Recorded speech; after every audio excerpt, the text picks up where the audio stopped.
네, 경제는 김호빈 시작하겠습니다. 우를 맡고 있는 우석진 명지대 교수 모셨고요. 어서 오세요. 안녕하세요. 영원의 경제학자 우석진입니다. 빈을 맡고 있는 홍기빈 글로벌 정치경제연구소장 모셨습니다. 어서 오세요. 예, 저 먹고 보자 홍기빈입니다. 예.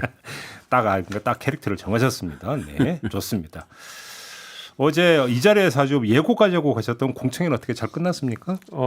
하여간 지난주에 법인세 그 인하와 관련된 공청회가 있어가지고 예, 제가 가서 5대1로 맞짱을 뜨고 왔죠. 예. 다 평정을 했습니까? 그래서 평정은 된 것 같지는 않은데 하여간 이제 5대1 구도는 이제 만들어졌고요. 그래서 전설의 5대1. 예. 제가 오면 더 좋을 뻔했는데 제가 1위여가지고 그러니까 이제 거기 그 세법 관련 특히 법인세 관련된 연구하시는 분들 많이 오시고, 그러니까 국책연구원 박사님들 오시고, 그 다음에 뭐 경제신문의 논설위원들 오시고, 뭐 법대 교수님 그리고 법인세제과장이 왔으니까 거의 뭐 전문가들은 많이 온 편인데. 네. 다들 그 법인세를 낮추는 거에 대해서 보통은 찬성들을 많이 해요. 왜냐하면 이제 그 뭐 여러 세목 중에서 법인세가 이제 뭐 경제학자들 얘기할 때는 효율성이 조금 떨어지는 세금이다. 그래서 같은 돈을 걷더라도 법인세 통해서 걷는 것보다는 다른 세목을 통해서 특히 뭐 약간데 부가세 같은 걸 통해서 걷는 것이 조금 더 효율적이다 이런 얘기를 많이 하기 때문에 원칙적으로 보면은 뭐 법인세율을 조금 내려가는 것도 나쁘지는 않다고 보긴 해요. 저의 포인트는 뭐냐면은 그거는 이제 뭐 좋은 효과들은 중장기적으로 발생하는 거고 지금 같이 이제 경기가 안 좋아지는 이 시기에는 법인세를 낮추게 되면은 세수가 이제 줄어드는 효과는 직접적이기 때문에 네. 지금 같이 이제 정부가 재정 정책을 조금 더 확정적으로 써야 되는 시기가 오게 되면은 그때는 총알이 없어가지고 못 쓰게 되는 상황이 온다. 당장 뭐 이제 전기료 같은 거 지금 이제 인상안 발표되지 않았습니까? 네. 가스료도 오를 거고 공급요금 이제 올라갈 건데 그러면은 이런 인플레이션과의 어떤 이 전쟁의 이 국면에서 뭐 서민들을 위한 재정 정책이 필요하거든요. 네. 타겟된 정책이 필요한데 그럴 때는 그 총알이 없어가지고 못 쓰면 안 된다. 뭐 이런 얘기를 많이 했고 그리고 우리나라 이제 과거 경험을 보면은 2008년도에 MB 그 이명박 정부 때 똑같은 실험을 했었어요. 25에서 22로 최고세를 내린 적이 있었거든요. 맞아요.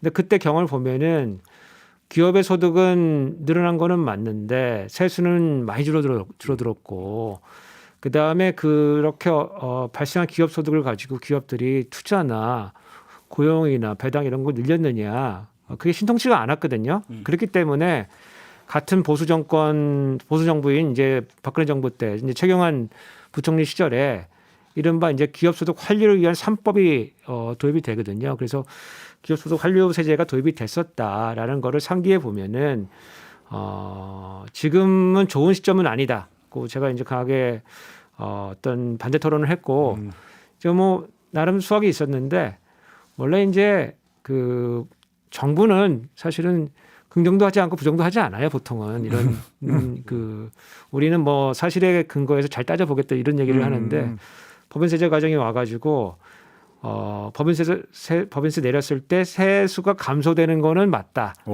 예, 그래서 2조에서 4조 정도 매년 감소할 예정이다라고 인정을 하고 갔다는 거죠. 그거는 사실은 우리가 세율을 내릴 때 보통은 우리가 중립적인 이제 세제 개편이라고 얘기하거든요. 세수 중립적인 세수가 안 변한 상태에서 보통은 세제 개편을 하는 건데 법인세제 과정이 나와가지고 그거를 인정하고 간 것은 수학이면 수학이었다. 이제 이렇게 보여지는 거고 저는 뭐 그 앞으로 그 줄어들 거는 더 확대될 거라고 봐요. 왜냐하면 이제 수출 같은 것들이 지금 많이 꺾였어요. 그래서 기업 소득 자체가 줄어들고 이게 좀 아이러니한데 2020년 말부터 21년도에 투자가 좀 많이 됐거든요. 투자가 많이 됐다는 얘기는 좀 감가상각을 한다는 얘기예요. 그렇죠. 그러면은 비용으로 털어내기 때문에 과표가 확 줄어들어요. 그래서 아마 법인세 수는 상당히 많이 줄어들 거다. 그렇게 예측하고 있죠. 세수 얘기라니까 제가 돌발 질문 한 번만 드리면 지금 영국 같은 경우는 횡재세 저기 뭐 석유업계를 상대로 그러니까 도입했다면서요. 미국 같은 민주당도 예. 추진하고 있다고 하는데 그래서 우리나라 지금 정유업계도 뭐 떼돈 벌고 있다면서요. 예, 예. 1분기에 뭐 그 흑자 폭이 뭐 1조 넘어갔다고 해서 그래서 혹시 여야도 우리나라도 그러니까 이 정유업계에 대해서 뭐 횡재세 비슷한 거 혹시 좀 도입하나 했더니 그건 아닌 것 같고 기금 출연 쪽으로 방향을 잡고 있는 것 같은데 어떻게 평가하세요 두 분은? 기금, 예, 지금 기금 쪽으로 얘기가 나온 것 같은데, 저는 지금 그 저쪽에서 횡재세 그 이야기 나오는 거는 그럴 만한 타당성이 있다고 저는 생각을 하는데, 지금 지금 인플레이션 상황에서 지금 가격 상승의 폭이 상품마다 다 다르거든요. 그리고 지금 아까 말한 대로 지금 지금 사람들 얘기한 대로 석유라고 하는 건 가장 밑바닥에 있는 저거니까 여기서 큰 이윤이 발생을 하는 이런 건 이제 직접적인 그 불평등 강화로 연결이 되니까 여기를 갖다가 이걸 even out 그러니까 평평하게 피기 위해서 이거 특별한 어떤 조치로서 나오다 이런 지금 비상적인 얘기로 나오는 거잖아요. 근데 기금이라고 하는 거는 중장기적인 어떤 안정성을 가져오겠다라고 하는 저 얘기가 되는 거니까 사실 취지가 좀 달라요. 그래서 우리나라 보니까는 지금 횡재세 우리나라에서도 얘기가 나오니까는 정의역께서 난색을 표한다고 하는데 그 기금 문제하고 횡재세라고 하는 거는 그 정책의 목표가 다르다는 점을 가지고 이 두 개를 갖다가 좀 혼동하지는 않았으면 좋겠습니다. 근데 지금 정유업계가 떼돈을 버는 이유가 원유를 사들일 때의 어떤 도입가와 지금 그러니까 저기 하는 그러니까 이 그 가격이 다르기 때문에 앉아서 떼돈 번다라는 거잖아요. 네. 근데 그거 어떻게 좀 컨트롤이 안 되는 겁니까? 이 인플레이션 상황에서 문제가 되는 거는요.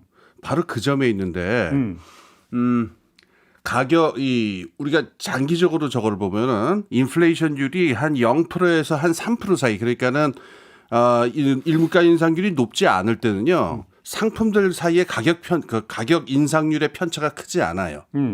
그런데 인플레이션율이 5%를 넘어가고 6%를 넘어가게 되면은 그 편차가 굉장히 커지는데 이건 아주 간단히 말씀드리면 이렇습니다.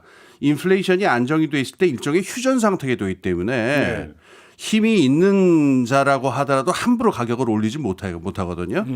그런데 인플레이션 상황이 어느 정도 되게 되면은 활개를 치기 시작해요. 가격 결정력이 있는 쪽 행위자들이 크게 큰 폭으로 올리게 되기 때문에 지금 컨트롤을 하기 힘든 상황이 된다라고 하는 게 인플레이션의 특징이에요. 컨트롤이 어렵다. 예, 그래서 횡재세라든가 이런 얘기가 나오는 이유가 이 컨트롤이 힘든 상황에서 그나마 컨트롤을 하기 위해서는 눈에 명백하게 보이는 그 어떤 그 인플레이션 상황에서의 추가 이윤이라고 하는 걸 갖다가 환수하겠다 이렇게 되는 거거든요. 어렵습니다. 인플레이션 상황의 문제는 바로 힘센 쪽이 더 크게 더 빠른 속도로 물가를 올릴 수 있다라고 하는 점 여기가 문제가 되는 점이에요. 그러니까 제가 드리면 아주 소박한 건데 원유를 사들일 때는 그래서 배럴당 50달러에 사와가지고 한참 쟁여놨다가 그다음에 이제 내다 팔 때는 그러니까 100달러 기준으로 내다 팔면 너무하는 거 아니에요, 그거는. 그러니까 보통 때 같으면은 욕을 먹을 짓이 되는데요. 인플레이션 상황에서는 이게 허용이 되는 그런 분위기가 이렇게 되요. 여기에 너무 개입하는 거 그러니까 이제 이게 그 관치가 돼버리는 겁니까? 이렇게 돼버리면? 그러니까 우리나라 세법 체계상 그 조금 어려운 점이 좀 있어요. 왜냐하면 이제 횡재세 도입하는 게 특정 법인, 특정 업종을 타겟해가지고 일반적인 과세 체계가 아니고 특정 어떤 업종을 타겟해가지고 도입하는 것이 차별적인 요소가 좀 있기 때문에 아마 그렇죠. 거기에 논란이 조금 많을 수가 있어요. 그게 아니고 이제 그러면 할 수 있는 게 또 그 개별 품목에 대한 개별 소비세를 생각을 해볼 수가 있는데 그게 이제 개별 소비세가 도입이 되면은 그렇다면은 이제 오히려 유가를 조금 더 오르게 하는 요인이 될 수가 있어서 아마 취지는 저도 10분 공감을 하는데 그 효과 자체를 한번 고려를 해볼 필요가 있고 오히려 기금이 현실적일 수 있다고 보세요, 그러면? 기금이라고 하는 거는 사실은 준조세거든요. 예, 기금 할 바에는 사실은 기금 편하긴 한데 기금도 역시 법적 근거가 있어야 돼요. 근데 그 정도 노력할 것 같으면은 그러면은 차라리 조세로 가는 게 나을 수도 있어요. 심플한 게 더 최선이죠. 그러면 공정위가 지금 가격 담합줘서 들어간다는 얘기는 어떻게 평가하세요? 실효성을 정유업계에 대해서. 정유업계하고 이제 판매업체에 대해서. 뭐 해야죠. 왜냐하면 이제 그 뭐 경제가 어려울 때 특히 인플레이션 국면에 매점 매석 기업과 관련된 담합 이런 것들은 사실은 강하게 그럼요. 단속을 해줘야 되거든요. 왜냐하면 지금 그런 유인이 이제 크게 발생할 때예요. 네. 그러면은 검사 출신이 대통령이니까 그런 거라도 조금 예. 네. 그 영국에서 횡재세 얘기 잠깐 좀 드릴게요. 한 2주일쯤 전에 있었던 일인데 영국에서 그 4인 가족의 경우에 차를 그 만땅이라고 그러죠. 그 풀로 그 저 석유를 채우는 데 드는 비용이 예. 한 15만 원 정도가 들어요. 그러니까 못 살겠다는 거죠. 그래갖고 그 트라팔가 광장 그 근처에서 대규모 시위가 있었어요. 아, 그거 갖고? 예, 그러니까 사람들이 그 뭐 비단 그 기름값뿐만 아니라 공과금도 오르고 이 생활 비용 전체가 상승하니까 do something이죠. 뭔가 해라 정부가 못 살겠다. 그러니까는 지금 횡재세 같은 얘기가 나오는 배경이 그 중요한 건데 아까 말씀하신 대로 이게 사실 어떤 정상적인 법 체계라든가 이런 거 보면 논란의 여지가 굉장히 많잖아요. 네. 그러니까 이게 되려면 사실 강력한 어떤 정치적인 합의라든가 정치적인 모멘텀을 가지고서 밀어붙이게 되는 건데 지금 영국도 그렇고 프랑스도 그렇고 유럽 쪽에서 물가 생활비 상승이 너무 심하기 때문에 예. 이것 때문에 지금 정치적인 위기로 이어질 지경이에요. 그러니까 그런 배경을 우리가 염두에 둔다면은 횡재세라고 하는 게 이렇게 테크니컬하게 그 말로 한다고 되는 게 아니고 우리나라에서 어떤 정치적인 합의 그 상황이라든가 정치적인 의지라든가 굉장히 정치적인 종류의 저거다라는 걸 우리가 기억할 필요가 있죠. 그러니까요. 맨날 그럴 때마다 뭐 정부는 고통 분담만 얘기하고 앉았고. 예. 언제까지 분담을 계속해야 되는 겁니까 도대체? 그리고 왜 분담을 그렇게 한쪽에서 하는 쪽만 계속 하는지도 잘 모르겠고. 고통 분담이면 고통 전가지 뭐 사실. 넘어가겠고요. 이 얘기죠. 우리나라만 하니까 갑자기 생각났는데 주가 하락폭이 지금 우리나라만 그렇게 가장 높다면서요. 응? 지금 왜 이러는 거예요 도대체? 그러니까 세계적으로 다들 에너지 가격하고 이제 식료품에서 이제 그 촉발되는 이제 다 그런 압박을 다 받고 있는 거죠. 그게 다 물가 상승으로 이어지는 거고 그게 이제 주가에 반영된다는 거는 사람들의 기대가 반영이 돼가 미래에 대한 기대가 반영이 돼가지고 이런 주가 하락으로 이어지는 건데 최근에 나온 보도들을 보면은 뭐 주요 이런 주가 지수들 중에서 우리나라가 하락폭이 가장 크다라고 하는 거예요. 그렇다면은 우리가 공평하게 봤을 때 우리나라 정부의 대응에 문제가 있다. 뭔가 문제가 있는 건 아닌가? 아니면은 사람들 투자자들의 기대에 못 미치는 거 아닌가? 그런 생각을 좀 해볼 수가 있을 것 같아요. 예.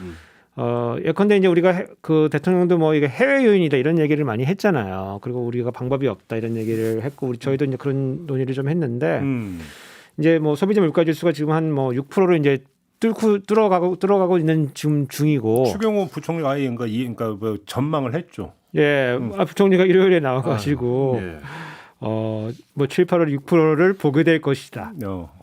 예견을 하셨어요. 아니 유체이탈 아니에요. 그거. 아니 그러니까 말씀하시는 게 이렇게 얘기도 되는가 싶었어요. 그건 평론가 화법 아니에요, 그거는?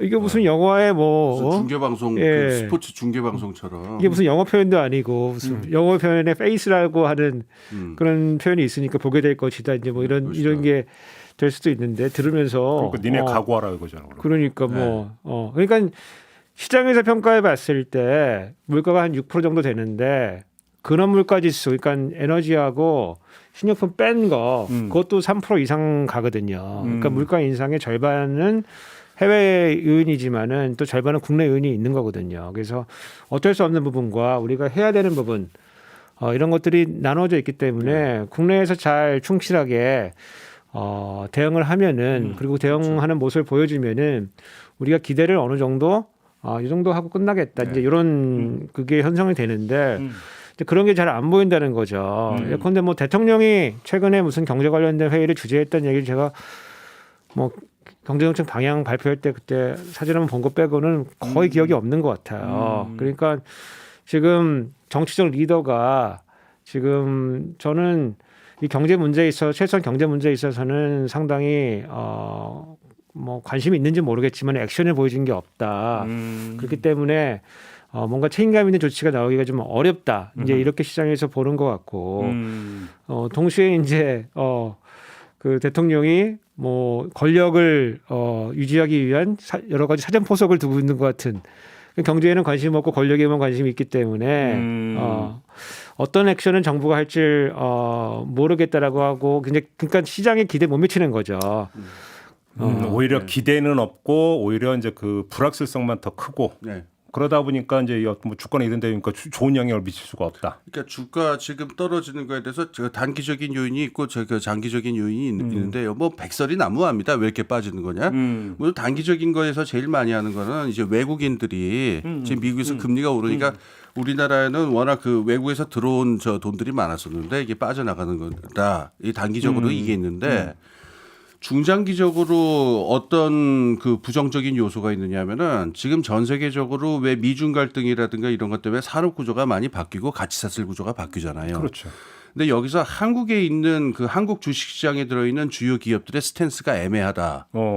다시 말해서 한국의 어떤 그 산업 구조 주요 기업들이 향후 전망이 어떻게 될 것이냐 변화하는 세계 전망 속에서 이 부분들에 대해서 어떤 확신이 없고 좀 불투명하다라고 하는 이게 중장기적인 이유가 아니냐라고 하는 얘기들이거든요. 그럼 그건 더 심각하다는 얘기네요. 그러니까 지금 여기서는 아까 지금 뭐 우석진 교수님 잘 말씀하셨지만은 6%를 보게 될 것이다라고 그렇게 말할 때가 아니고 지금 외국 자금이 빠져나가는 부분에서 환율 부분을 어떻게 할 것이냐라든가 그다음에 중장기적으로 그런 어떤 그 전 세계 투자자들의 한국 산업 구조에 대한 그 어떤 그 불신이라든가 좀 그 못 믿어하는 부분들을 어떻게 그러면 큰 그림으로 풀어나갈 것이냐 같은 얘기들을 그래서 고민을 해야 되겠죠. 그러니까 자 그러면 정리하면 그 윤석열 대통령의 어떤 액션 이거 자체가 이제 주는 시그널이 있기 때문에 그러니까 필요한데 그게 없다라는 점 하나 지적을 했고 정책 수단으로만 범위를 좁히면 정부가 내놓을 수 있는 정책 수단이 있습니까? 그런 점에서? 그러니까 과거에 이제 뭐 주가 하락 시기에 네. 정부가 뭘 했는지를 생각을 해보면은 지금 비슷한 조치를 지금 할 필요가 있는지를 검토해 보면 좋을 것 같은데 일단 이제 뭐 우리가 연기금들을 동원을 좀 했죠. 주가가 많이 떨어졌을 때 특히 이제 글로벌 금융위기 때 보면은 국민연금이 들어가가지고 뭐 주가지수 한 800까지 막 떨어졌을 때 들어가서 이제 막 사기 시작했거든요. 물론 이제 언제 사기 시작해야 되느냐 이거는 또 타이밍이 문제긴 한데 그렇게 적극적으로 방어했던 적이 있었고 그 다음에 뭐 이재명 의원도 그런 얘기를 조금 페이스북에 쓴 것 같은데 공매도 관련해 가지고 공매도를 일시 중지한다. 왜냐면 이제 공매도의 이제 순기능인 가격 발견 기능인데 그러면서 이제 제값을 찾아가게 하고 그 다음에 약간 뭐라고 할까 이제 허구적인 소문에 의해서 주가를 부양시키는 거를 보통 막는 좋은 기능들이 있지만 또 주가가 이제 하락하는 시기에서는 그걸 또 촉발시키는 또 굉장히 빠르게 낙하는 그런 역할도 하게 되는 거거든요. 예. 그러면은 과거에 이제 우리가 그런 경우에는 약간 공매도를 중지시켜 가지고 브레이크를 약간 걸기도 하고 그랬어요. 그래서 뭐 그게 뭐 반드시 100% 바람직하냐라고는 뭐 확언할 수는 없지만 우리가 했던 방안들은 최소한 검토해 볼 수 있는 거 아니냐. 뭐 그런 생각이 들고 제가 가장 큰 걱정은 뭐냐면은 이 경제팀의 문제인데 경제팀 자체가 지금 100% 늘공으로 다 구성이 되어 있거든요. 뭐 100%는 좀 너무 세니까 99% 정도 늘공으로 구성되어 있는데 위기의 순간에 공무원들이 가장 뭐 잘할 수도 있지만 위기를 관리하는 가장 제 첫 번째 스텝은 위기를 확정짓는 거예요. 요거 위기고 어디가 손해가 나고 있고 요거는 손해는 어떻게 할 거고 누가 책임질 거고 그래서 위기를 확정지어야지 그 대안이 나오거든요. 이건 이제 정치적 지도자들이 확정을 지어줄 수가 있어요. 네, 그렇죠. 공무원들끼리 있으면 어떤 일이 생기냐면은 본능적으로 덥습니다. 그러면 책임져야 돼. 그렇죠. 왜냐하면 공무원들의 최고의 지상 과제는 나 때 아무 일도 안 생기는 거거든요. 나 때 안 된다. 터지는 거거든요. 그렇죠. 그래서 위기가 진행될 때 위기를 본능적으로 계속 덮게 돼 있어요. 이게 우리가 IMF 그 외환위기 때 어제까지 분명히 펀더멘탈도 이상 없고 아무 문제 없었는데 맞아요. 그때 그랬죠. 오늘 당장 IMF 이제 금융위기가 오는 거 구제 금융이 오는 거거든요. 그런 과거를 우리가 떠올려 봤을 때 너무 늙은들한테만 맡겨놓을 건 아니다. 뭐가 이제 정치적 결단이나 이런 것들이 들어가야 되는데 지금 대통령께서 지금 나토에 가 계셔가지고 네. 조금 그런 결정을 해줄 사람들이 부재한 상황 아니냐 안타깝게 보고 있습니다. 예. 따지고 보면 대통령 말고 뭐 그거 결정해 줄 사람이 누가 있겠어요. 그렇죠. 그러니까요. 네. 그러니까 넘어가죠. 머리는 빌릴 수가 있는데 네. 결심은 본인이 해야 되는 그렇죠. 거죠. 그렇죠. 예. 그렇죠. 네, 맞아요. 내가 책임질 테니까 해. 네. 뭐가 되든 이렇게 해야 되는 건데 네. 그게 안 되고 있는 거죠. 지금. 네. 알겠습니다. 좀 답답하네요. 이 이야기 한번 해보죠. 주 52시간제 탄력 운영 방안을 지금 노동부가 내놓지 않았습니까? 이제 주 단위에서 월 단위로 바꾸겠다 이렇게 지금 내놓은 건데 물론 윤석열 대통령이 공식 입장 아니라 이게 도대체 뭔 얘기인가 했는데 그건 떠나서 이렇게 바뀌면 어떤 상황이 연출이 될 거라고 전망을 하세요, 두 분은? 만약에 이렇게 지금 예. 월 단위로 적어한다. 뭐 고무줄 되는 거잖아요. 그러니까. 예. 그러면은 사실 이게 월 단위로 이거를 맞춘다라고 하면은 원래 취지는 사실상 좀 무의미해지는 거죠. 그러니까 그러니까는- 아주 극단적이지만 주 90시간 일할 수도 있다 이런 얘기가 나오는 거잖아요. 지금. 그렇죠. 그러니까. 예. 이게 이 취지를 우리가 다시 한번 확인할 필요가 있는데 이 단순한 그 산술적인 지금 52시간제를 우리가 노동 시간을 얘기하게 된 거는 단순한 산술적인 노동 시간의 총 시간을 줄이려고 하는 게 목표가 아니고요. 예. 사람의 그 생체 사이클을 고려한 거거든요. 그러니까. 그러니까는 그 시간 절대수만 맞춘다고 되는 게 아니고 사람이 몇 시간 이상 일을 하게 되면 번아웃이 되고 노동 생산성이 급격하게 떨어지게 되기 때문에 사실 이게 무슨 시간 자체를 줄이는 저것보다도 그 사람의 노동 생산성이 이렇게 막 체증하는 그 상황까지 밀고 가는 어리석은 짓을 하지 말자. 네. 지금의 새로운 산업 구조가 아니다.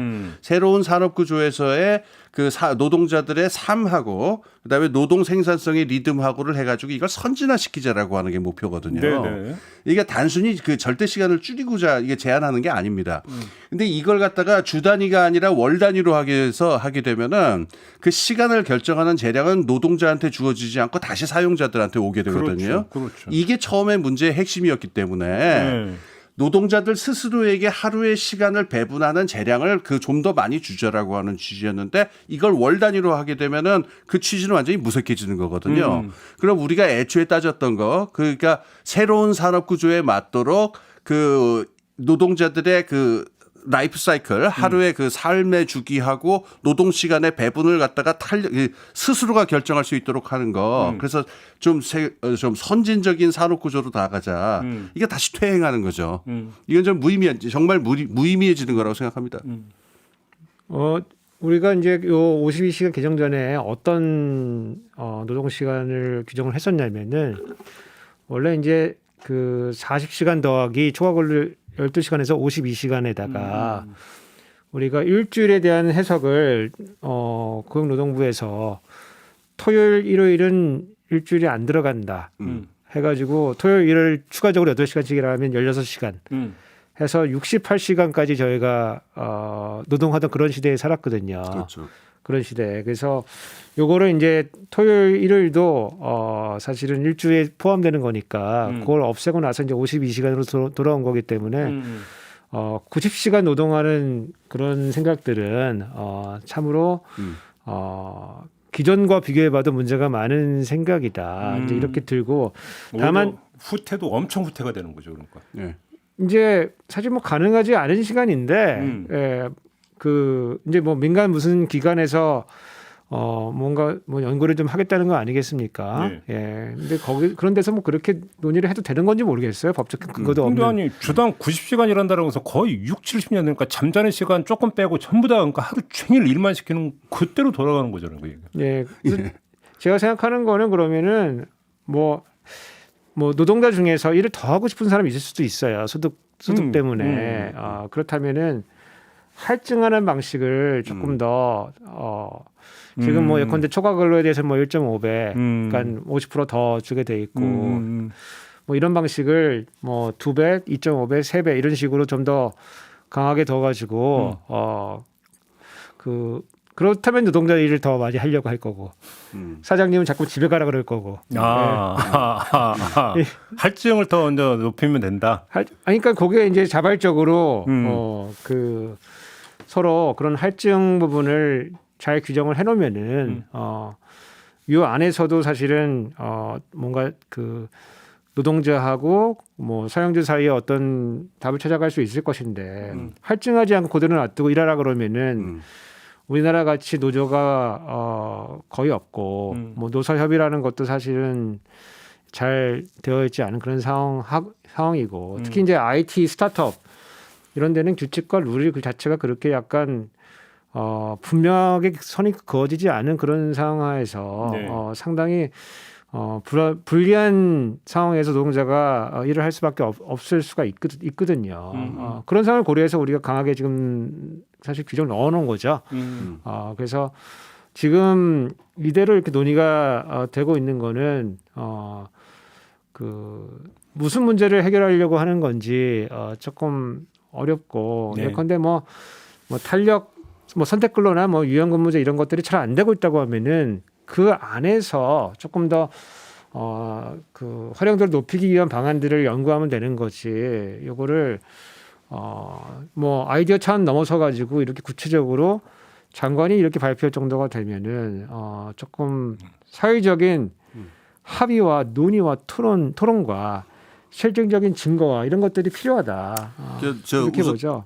예, 지금 우석진 교수님 말씀하신 그 포인트 하나 제가 강조하고 싶은 게 있는데 만약에 이렇게 한다면 말입니다. 주 단위가 아니라 월 단위로 하겠다. 이러면은 조건이 하나 있어요. 이렇게 할 수도 있는데 노조하고 협의해가지고 그럼 시간 배분을 어떻게 할 것인지 노동자들 그럼 월간 노동 시간표를 어떻게 짤 것인지를 자본 측에서 일방적으로 결정하는 게 아니고 그럼 노동자들하고 같이 협의해서 하는 것들을 넣어야 돼요. 그리고 만약에 노조가 없는 작업장이라 그러면은 요 기능만을 하기 위한 조직이라도 만들어서 노동자들 이 노동 시간의 배분에 있어서 노동자들 스스로가 발언권을 가질 수 있는 거를 반드시 넣어줘야 이게 저는 정당화 될 거라고 생각해요. 그럼 또 하나 더 있는 게 중대재해처벌법이 만들어졌잖아요. 그리고 중대재해처벌법 만들었던 취지라고 하는 것은 산재로 그러니까 목숨을 잃는 일은 막자라고 하는 것이고 그렇게 해서는 그 안전이 필요하고 안전이라고 하는 개념을 작업 환경으로 대체를 한다면 작업 환경을 구성하고 있는 요인 중에 하나는 어떤 그 이 노동 시간 그렇죠. 그에 따른 어떤 주의력 예, 당연히 연결이 되는 당연하죠. 거죠. 그럼요. 그러면 이거는 누가 보더라도 어떤 그 작업 환경을 열악하게 만드는 거는 뭐 그렇죠. 무조건 맞는 얘기잖아요. 그러면 이건 중대재해법하고 지금 저는 상치된다고 보는데 이 발표를 하는 자리에서 이장식 노동부 장관 또 뭐라냐면 중대재해법에 대해서는 산재를 줄이자는 취지니까 그건 일단 좀 가야 되는데 또 이렇게 이야기를 하거든요. 예, 앞뒤가 안 맞잖아요. 지금 또 놓고 본다면. 그렇죠. 큰 취지에서 놓고 본다면. 예, 예. 지금 뭐 그 이번 정부의 앞뒤 안 맞는 얘기는 뭐 한두 번은 아니니까요. 예, 이게 그러니까 철학이 부재한 정부의 경제 운영이다. 저는 뭐 그렇게 보거든요. 그래서 뭐가 일관된 것들이 좀 있어야 되는데 그런 것들이 좀 없고 그때 그냥 그 상황 논리 벗어나려고 이렇게 얘기를 하니까 그러니까. 설득력이 좀 떨어지는 거죠. 그러니까 제가 볼 때 아무리 봐도 이거는 결국은 그 윤석열 대통령이 대선 과정에서 했던 얘기에 대한 어떤 그 맞춤형 납품 정책 아니냐 저는 이런 생각을 했는데 예. 그런데 대통령은 공식 입장 아니라고 하니까 아니라고 얘기하고 노동부가 얼마나 떠악했을까 싶은 생각이 들더라고요. 정책을 넘어서 정말 여기서 꼭 한마디 정말 하고 싶은 얘기가 있는데 네. 지금 노동이라고 하는 것이 지금 산업 구조의 변화 때문에 지난 한 10년, 20년 동안 어떻게 변했는가에 대한 고민이 지금 정책에 너무 반영이 안 되는 것 같아요. 딱 두 가지만 말씀드릴게요. 지금 10년, 20년 동안의 변화 때문에 노동이 하고 기계의 관계가 완전히 바뀌었거든요. 네. 그래서 50시간제가 되고 자꾸 노동 시간이 줄어드는 이유가 옛날 우리가 험한 말로 왜 공구리 친다고 그러죠. 네. 가서 그냥 콘크리트 치는 예, 거. 그냥 육체 노동으로 저거 하는 거는 노동 시간 긴 게 그냥 최고예요. 일 많이 하면 그대로 생산성 올라가고 그러는데 지금에 있어서의 기계하고 사람의 노동이 섞이는 방식이라든가 이게 완전히 바뀌었기 때문에 이른바 4차 산업혁명에서 노동 시간이 길다고 해서 노동 생산성이 올라가는 게 전혀 아니다. 그래서 근본적으로 노동과 산업의 관계가 바뀌었다라는 인식이 밑에 깔려 있어 갖고 전 세계적으로 지금 노동이 바뀌는데 지금 나와 있는 정책에서 나오는 거면 한 3, 40년 전 경제학 교과서를 보는 것 같아요.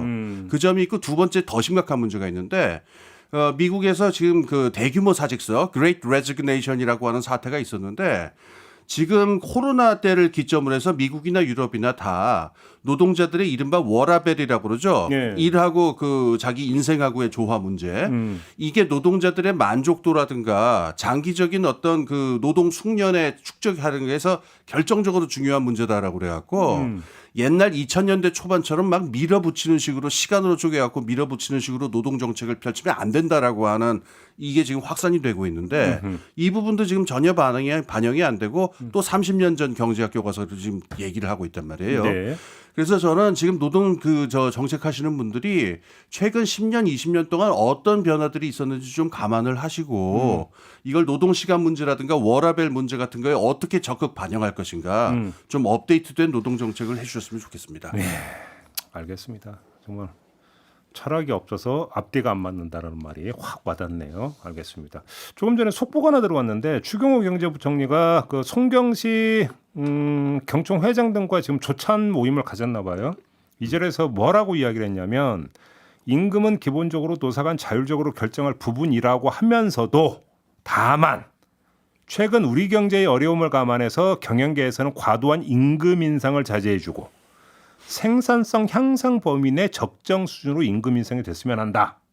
이렇게 말을 했다고 하는데 최저임금 협상이 진행되고 있는 이 와중에 이런 지금 발언이 나오고 있습니다. 예. 자, 우리 한번 최저임금 얘기까지 한번 좀 연결해서 한번 좀 얘기를 해볼까요? 일단 노동계는 18% 인상이 필요하다고 지금 이야기를 하고 있고 경영계는 동결해야 된다고 얘기를 하고 있는데 지금 이렇게 물가가 엄청 오르고 있는 상태에서 동결 주장이라는 게 말이 되는 주장이라고 생각하십니까? 이게? 저는 지금 이 방금 말씀하신 발언에서 이해가 안 되는 게 지금 생산성에 하고 임금을 연계시켜야 되는 문제가 아니고 지금 물가하고 지금 그러니까. 예. 예. 지금 그러니까 물가 지금 이 실질 임금에 지금 급격한 감소가 벌어지고 있잖아요. 그러니까. 이게 지금 그 여러 가지 지금 일파만파로 여러 문제를 낳고 있는데 이것도 또 교과서에 나온 얘기거든요. 그냥 임금은 생산성 수준 한계 생산성에서 결정된다라는 또 교과서적인 발언을 하는 게 굉장히 안타깝고 특히 이 자리에 가서 이런 발언을 한 건 저는 굉장히 부적절하지 않은가 저는 그렇게 생각합니다. 우상경 교수님 어떻게 보세요? 그러니까 우리가 서로 동의가 안 될 때에는 법을 보고서 거기서 출발하면은 어느 정도 해결책이 좀 나오거든요. 법대로. 뭐 법대로는 아니지만은 그래서 우리가 그 최저임금을 규정했을 때 무엇과 무엇을 고려하라고 했었냐라고 그렇죠. 하는 거를 따져보면 좋아요. 네. 그래서 가장 많이 먼저 나오는 게 최저임금 수준을 결정할 때는 최저생계비를 고려를 해야 된다. 그렇죠. 이제 이게 들어가 있고 거기에 뭐 생산성도 들어가 있기는 해요. 그리고 들어가 있고 그다음에 자본과 노동의 서로 분배, 노동소 분배 같은 것들을 좀 따져봐라. 거기에 뭐 기타 등등이 들어가 있긴 하지만 예. 제일 제일 먼저 나오는 게 최저생계비거든요. 그래서 최저임금 수준을 결정할 때는 노동자가 요거 가지고 먹을 수 있는 먹고 살 수 있는 그런 수준이 될 수 있게끔 결정을 해야 된다. 예. 우리도 처음에 말씀드렸지만은 일단 물가가 지금 6% 좀 뚫고 올라가고 있지 않습니까? 네. 물론 이제 내년도 임금 물가 상승률을 좀 고려를 해봐야 되기 때문에 지금 임금 물가 상승률이 내년도 거라고 확언할 수는 없지만 이게 계속 그 유지가 된다고 치면은 그러면 6%에 상당하는 그 임금이 인상되지 않으면은 실질 임금은 감소하게 되는 거다. 그렇죠. 예컨대 동결하게 되면은 그렇죠. 최소한 6%는 임금 삭감을 하는 것이다. 그렇죠. 그렇죠. 예, 그렇죠. 그렇게 고려 따져봐야 되니까 이 최저 그 생계비와 관련된 그 바스켓에 들어간 그 인상률만큼은 보장돼야 된다. 그게 동결이다. 그게 임금 동결이다.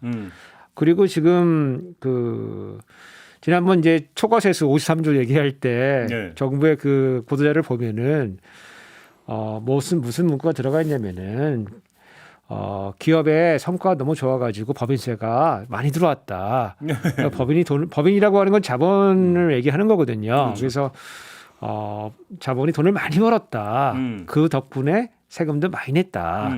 이 얘기거든요. 그 얘기는 무슨 얘기냐면은 노동소득 분배율이 지금 우리가 낮아지는 맞아요. 측면에 지금 들어가 있기 때문에 이걸 회복하기 위해서라도 최저임금을 올려갈 수밖에 없다. 이게 보여지고 그 다음에 이제 그 다시 임금으로 넘어와서 거기에 이제 근로소득세도 많이 들어온다고 지금 거기도 표현이 돼 있거든요. 왜 돼 있냐면은 대기업, 대기업들이 임금 상승이 두 자릿수가 가는 기업들도 있기 때문에 오호.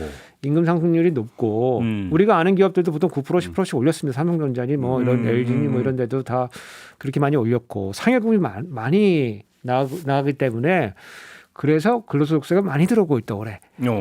그러면은 하이테크에 있는 가장 상승 좋은 사람들은 임금 그렇게 많이 올려가고 우리 임금 그렇죠. 이 분포에서 가장 노동자들. 네. 바닥에 있는 최저임금 받는 노동자들은 그렇죠.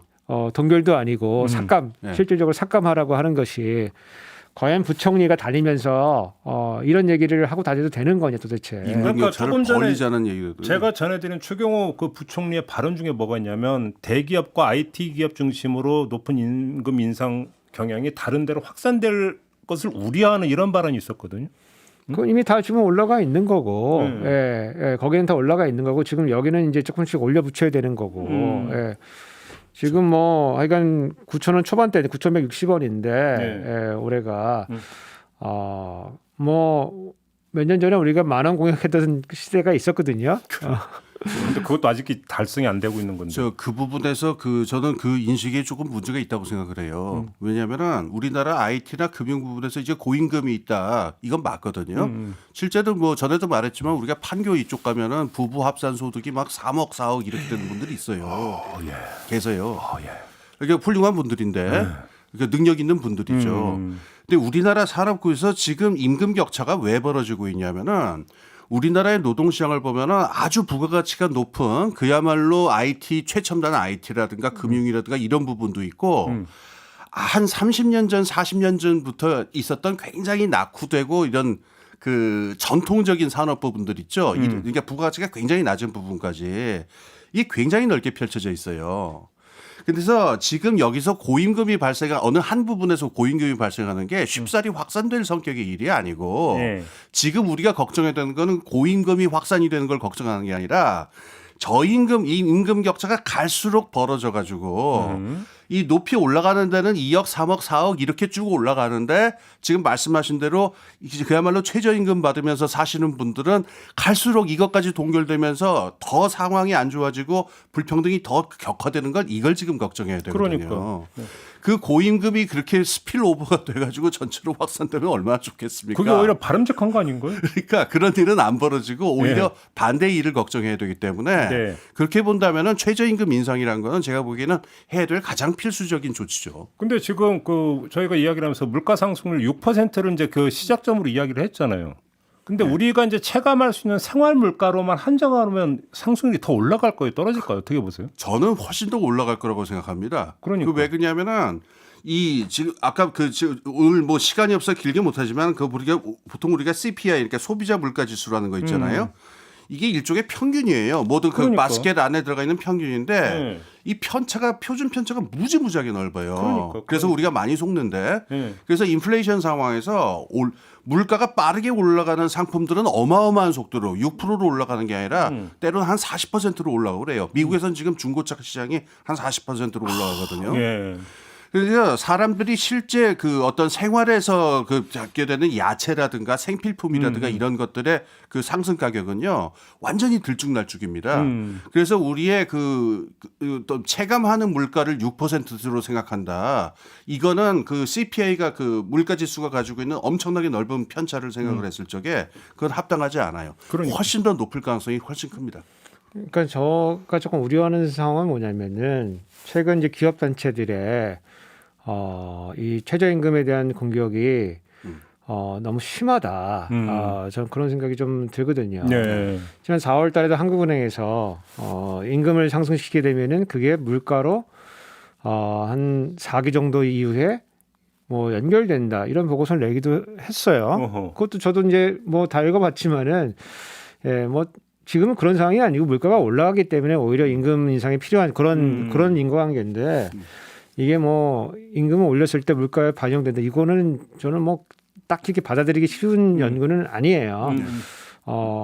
며칠 전에 나온 이제 또 정경련에서 어떤 보고서를 냈냐면은 최저임금을 10,000원 가까이로 올리게 되면은 10,000원 가까이 올리게 되면은 일자리가 16만 5천 개가 사라진다. 네, 맞아요. 저도 그런 거 봤어요. 그런 보고서가 나왔거든요. 제가 그거 보고서 진짜 어이가 없었어요, 진짜. 예, 제가 이제 그런 거 연구하는 학자인데 우리나라가 이제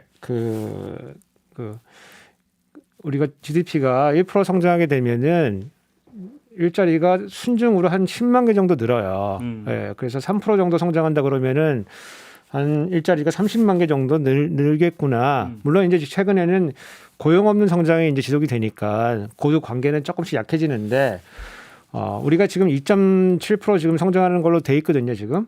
그러면은 한 일자리가 한 20만 개에서 한 25만 개 정도 순증하겠구나.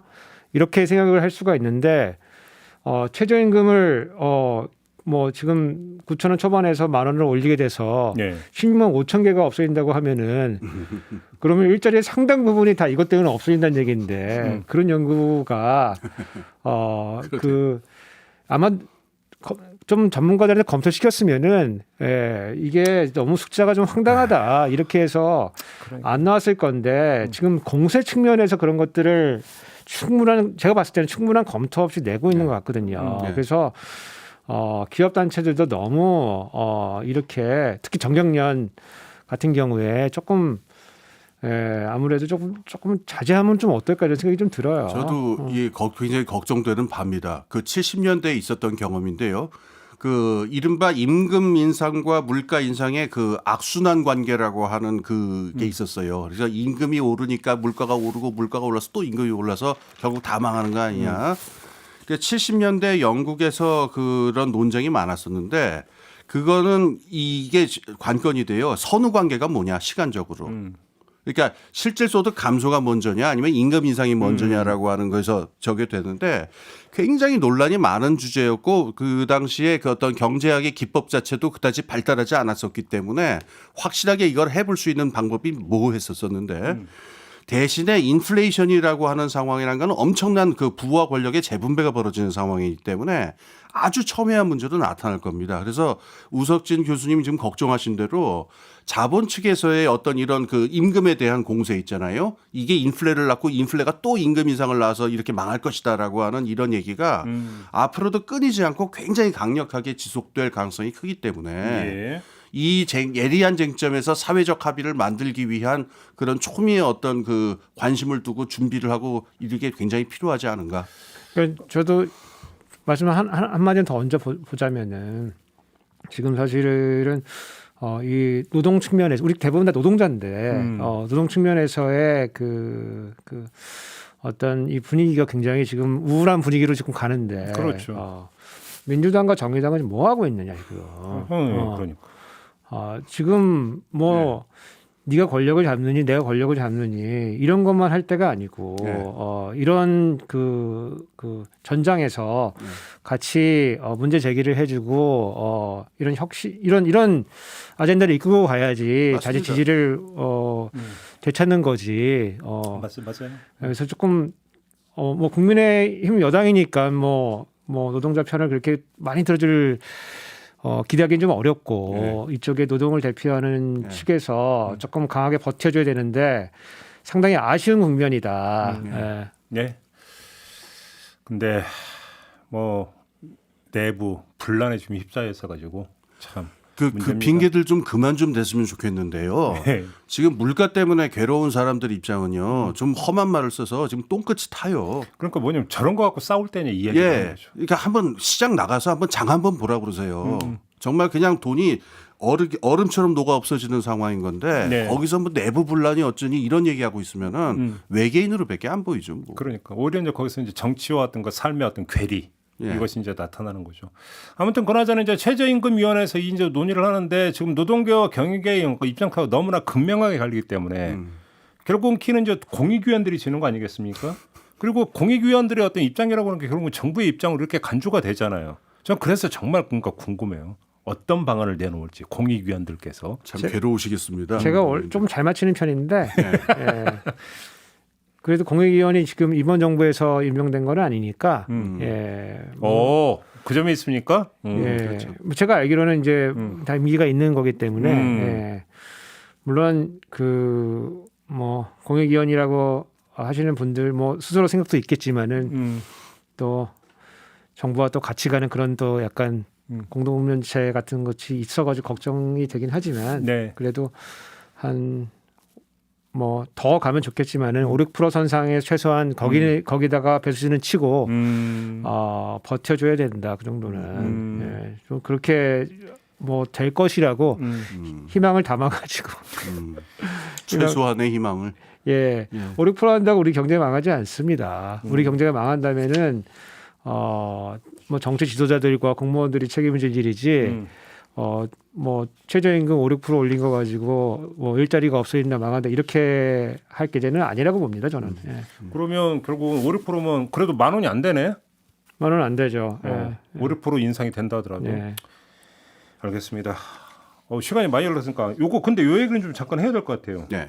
이복현 금융감독원장이 금리 발언을 했습니다. 네. 어떻게 평가하세요, 홍기빈 소장님? 저는 이거 간만에 들은 저 시원한 소식이었습니다. 지금 그러니까 얘기인즉슨 이런데요. 이복현 금융감독원 원장님이 우리 전에 한번 얘기했지만 이제 검사 출신이시잖아요. 그래서 이분이 여러 번에 걸쳐서 이런 언급을 하셨대요. 뭐냐면은 지금 금리 상승 상황인데 금리 상승 상황에서는 예대 마진이 너무 더 넓어지는 경향이 있다. 그렇죠. 근데 이러면은 은행이 과도한 이윤을 취하는 것이니까 이거는 사실 지대에 가까운 거고 이건 자제할 필요가 있는 게 아니냐라고 하는 발언을 여러 번 했어요. 이건 땅 젓고 햄치기 아닙니까 사실? 예대 마진 갖고 돈 버는 거. 그렇죠. 네. 이게 사실 지대입니다. 지대 그러니까. 렌트입니다. 그래서 지금 벌어졌던 일이 아마 그 발언이 영향이 있을 것이다라는 추측을 하는 보도가 나왔는데 지금 우리은행이라든가 이런 데서 그러니까 주담대 이게 금리 상단이 한 7%를 넘어가다가 지금 이게 이런저런 방법을 써서 한 5% 정도까지 낮아지는 일이 벌어졌다. 어허. 그러니까 이제 금감원 원장님의 그 발언이라고 하는 게 어쩌면 은행계 쪽에다가 하나의 경고로 작동을 해서 이내 예대 마진 지금 넓히지 마라라고 하는 것으로 작동한 게 아니냐라고 하는 이런 보도예요. 저는 이건 굉장히 의미가 있는 만약에 이 보도가 사실이라면은 굉장히 의미 있는 일을 하셨다고 저는 생각을 해요. 금감원장 핵심 지인은 어떻게 평가하십니까? 핵심 지인. 예. 측근. 하여간 저는 농담입니다. 요거 자체보다도 우리 지난 팬데믹 상황 하에서 금융기관은 어떤 역할을 해왔냐. 이런 것들을 같이 좀 보고 싶어요. 우리가 이제 고통 분담을 여러 가지로 쭉 하고 살았는데 특히 뭐 은행을 포함한 이제 금융기관들이 우리 정부가 재정 지원하는 대신 금융 지원들을 많이 했잖아요. 네. 그러면서 정부가 보증을 서주고 사실은 쉬운 대출을 한 거거든요. 그렇죠. 쉬운 대출을 해서 금융기관들이 사실은 굉장히 많은 영업이익을 얻었죠. 그 와중에 그러면은 금융기관은 어떤 고통 분담을 한 거냐라고 물어보면은 우리는 돈을 버느라고 힘들었다. 그것밖에는 없는 거거든요. 돈을 덜어냈다 오히려.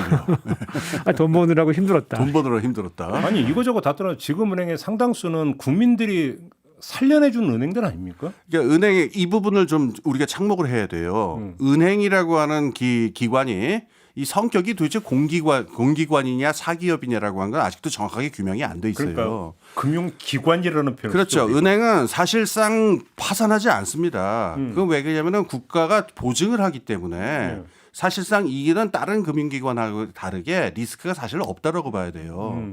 근데 여기서 그러면 예대 마진을 갖다가 이렇게 취할 만한 어떤 그런 정당성, 시장에서의 어떤 정당성의 근거가 있냐? 그게 아니고 사실상은 예대 마진이 그야말로 렌트가 돼 버리거든요. 뒤에. 그러면은 지금 우석진 교수님 말씀하신 대로 은행이 그런 공기관의 성격을 강하게 갈고 있고 거기서 발권력이라고 하는 무지막지한 어떤 특권을 갖다가 국가로부터 부여받게 되는데 그러면 지금 팬데믹 같은 위기 상황이라든가 지금 인플레이션 금리 상승 같은 상황에서 공공적인 책임이라고 하는 건 어디에 있는 거냐. 고통을 분담하기는커녕 고통을 이 틈을 타서 덜어내는 이런 행태를 갖다가 용납을 해야 되는 거냐. 네. 그래서 금감원장이 이번에 이런 어떤 행보를 하셨다고 한다면은 그거는 굉장히 중요한 의미 있는 행위를 한 것이다. 그러니까 저는 소박하게 그렇게 얘기하면 IMF 그 난리 통해서 그 가계 파탄나고 가정 파탄나고 생 난리를 치는데도 공적자금 그 어마어마하게 투입을 했고 겨우 살리는 줬으면 양심이 있어야 될 거 아닙니까? 양심이. 예? 나름대로 은행들이 그 포뮬라는 있어요. 기준금리가 이렇게 올라가면 자기들 주담대 금리를 이렇게 올린다는 포뮬라는 있는데 여기가 그럼 무슨 포뮬라대로 굴러가는 알고리즘도 아니고 네. 은행이라고 하는 것도 다 재량이 있는 저건데 그러니까는 금감원장이 이거 하신 거 중요하고 특히 지금 인플레 상황에서는 아까도 말씀드렸듯이 제일 참목해서 봐야 되는 게 가격 결정력이 있고 힘이 센 기관들이 더 빠른 속도로 물가를 올리는 자기들 이윤을 크게 하는 게 문제거든요. 그래서 그 점에서 봤을 때도 이 은행 부분에 일정한 그 어떤 제동을 걸려는 노력은 굉장히 의미 있게 봐야 된다. 네. 알겠습니다. 마무리할까요? 네. 예. 핵심 지인께서 말씀을 아끼고 계셨기 때문에 핵심 증인이요? 지인. 오늘 이렇게 마무리를 하도록 하겠습니다. 두 분 수고하셨고요. 저도 함께 물러가겠습니다. 고맙습니다. 예, 감사합니다. 네, 감사합니다.